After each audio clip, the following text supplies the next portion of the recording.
useful, but it's also very perilous. These 4 notes take the same amount of time to play as these 32 notes, so you can imagine how confusing that would be if you look at this and you think, well, yeah, but that's in fact the case. These are very fast and these are very slow.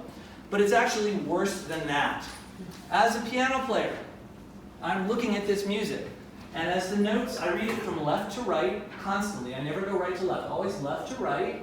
And the notes, as they go down, they go this way and they go up this way. Well, as a piano player, my hands are going right and left. So my eyes are going from left to right, but my hands are going both directions. And if notes are going up, I'm going this way. And if notes are going, and it's different for every instrument. The cello has its own set of challenges, the recorder. No sane person would have ever created this method to notate. It's a system that evolved over about 1,000 years, and we're stuck with it. However, it is useful and helpful because it allows us in one glance to see things about the music that we would have to wait to hear.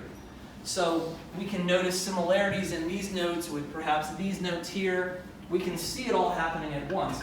This allows me as a musician, if I've never heard a piece before, I can look at a piece of music and in seconds I can get a sense of what it sounds like, whereas it would take me minutes to play. This is even more useful to make it sound good if they want.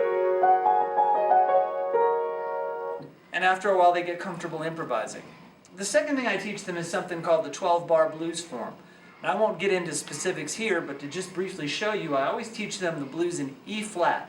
They have to learn how to play this pattern in the left hand.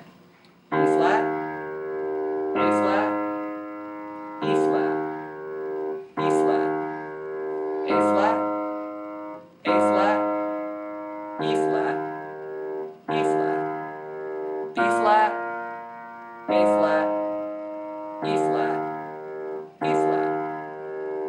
Now, it always takes a little while for them to learn how to play this and to memorize it. When my students memorize a piece of music, they know it backwards and forwards, the way you know your nursery rhymes, and they can think that way as a result.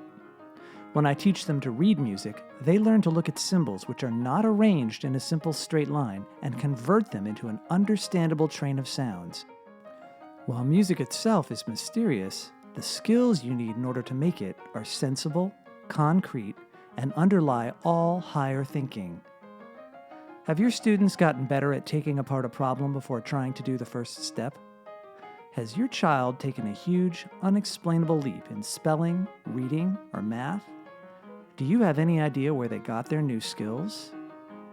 Check to see what your music teacher has been doing with them. You might be able to make the connection. And if you can't, ask me. It requires some nonlinear thinking. I teach that. That's what I do.